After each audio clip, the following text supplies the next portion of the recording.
नमस्कार दर्शक Zee TV Bharat Odia news channel को आपण मानक स्वागत करुच्ची मु रामदास। आसंतु नजर पकेवा दिल्ली खबर उपरे। 2 दिन पहले सीबीआई के एक अधिकारी ने सुसाइड किया और उसकी पूरी खबर आप लोगों ने मीडिया ने भी दिखाई थी कि किस तरह से एक सीबीआई के अधिकारी ने सुसाइड किया है। उनके बारे में पता चला है कि जिस सीबीआई अधिकारी ने सुसाइड किया था वो जितेंद्र कुमार जी थे, डेप्यूटी लीगल एडवाइज़र। ये सीबीआई के एंटी करप्शन ब्रांच में लीगल एडवाइज़र थे। इनका काम था लीगली चीज़ों को अप्रूव करना, उनको रिजेक्ट करना, उनकी सारी लीगलिटी को देखना। और मेरे खिलाफ जो फर्जी एफआईआर कराई गई है एक्साइज के मामले में, उसका भी लीगल मामला वही देख रहे थे।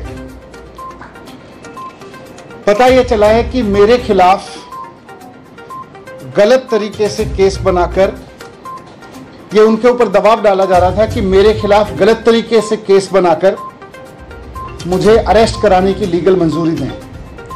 उनके ऊपर जिन अधिकारी ने, सीबीआई के जिस अधिकारी ने सुसाइड किया है, उनके ऊपर गलत तरीके से दबाव बनाया जा रहा था कि मेरे खिलाफ इलीगल तरीके से, फर्जी तरीके से केस बना के मेरे अरेस्ट को मंजूरी दें, जिसको वो मंजूरी नहीं दे रहे थे। उनके ऊपर इतना दबाव था कि वो मानसिक दबाव में आ गए और उन्होंने सुसाइड कर दिया। ये बहुत दुखद घटना है कि सीबीआई के एक अधिकारी को, जिसको दिख रहा था कि पूरा का पूरा मामला फर्जी है, उसके ऊपर इतना दबाव बनाया गया गलत काम करने के लिए कि उसको आत्महत्या करने पर मजबूर होना पड़ा।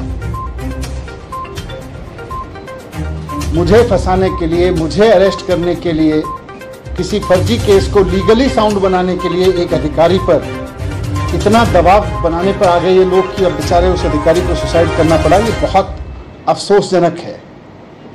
मेरी उनके परिवार के प्रति बहुत संवेदना है उनके असमय इस घटना से। मैं आज प्रधानमंत्री जी को भी कहना चाहता हूँ कि आप मुझको फंसाना चाहते हैं फर्जी तरीके से, फंसा लीजिए। आप मेरे ऊपर रेड कराना चाहते थे, आपने रेड करा ली।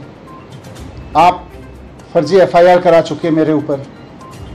आप मुझे अरेस्ट कराना चाहते हैं, आप बता दीजिए, जहां कहोगे मैं आ जाऊंगा। लेकिन इस तरह से अधिकारियों के ऊपर दबाव बना के उन्हें फांसी लगाने पे, उन्हें आत्महत्या करने पे मजबूर मत कीजिए। इससे घर उजड़ रहे हैं। ये ठीक नहीं है। आप हर वक्त यही सोचते रहते हैं मैं सीबीआई का इस्तेमाल कैसे करूं, मैं ईडी का इस्तेमाल कैसे करूं, मैं चुनी हुई सरकारों को कैसे गिराऊं, चुने हुए एमएलएज को कैसे खरीदूं। आप स्कूल बनाने पे कब सोचेंगे? आप अस्पताल बनाने पे कब सोचेंगे? आप महंगाई कम करने पे कब सोचेंगे? आप रोजगार देने पे कब सोचेंगे?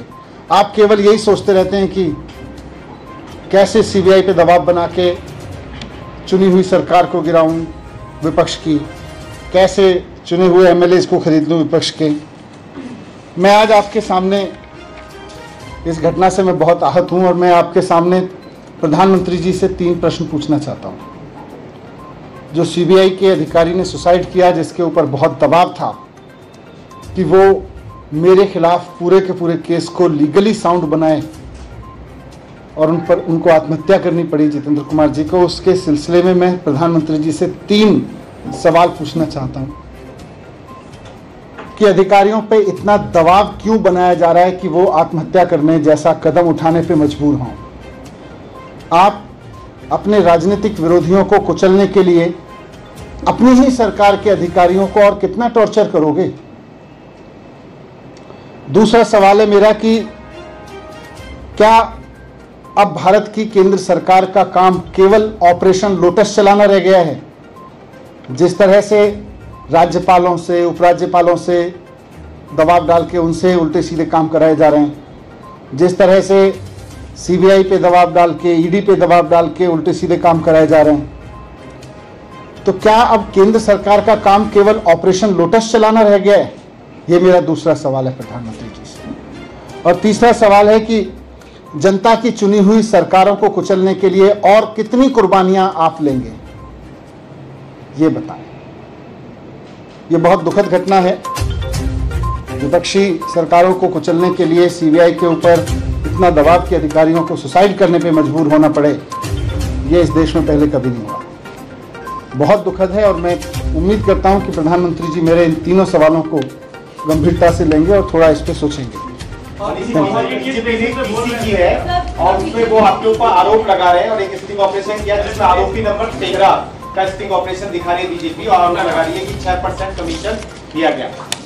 देखो, इन्होंने भारतीय जनता पार्टी काफी दिन से चिल्ला रही है घपला हो गया, कभी 1300 करोड़, कभी 8000 करोड़, कभी 500 करोड़, कभी 144 करोड़, कभी 30 करोड़। फिर सीबीआई से इन्होंने एफआईआर कराई तो सीबीआई ने भी ढूंढ ढांड के दूर से कहीं से स्ट्रेच करके दो कंपनियों के बीच की किसी वाइट डीलिंग को जबरदस्ती मेरे ऊपर थोपने की कोशिश की, वो भी सोर्सेज के हवाले से। तो एफआईआर में लिखा, उसके बेस पे मेरे घर पे रेड डलवा दी, घर पे कुछ नहीं मिला।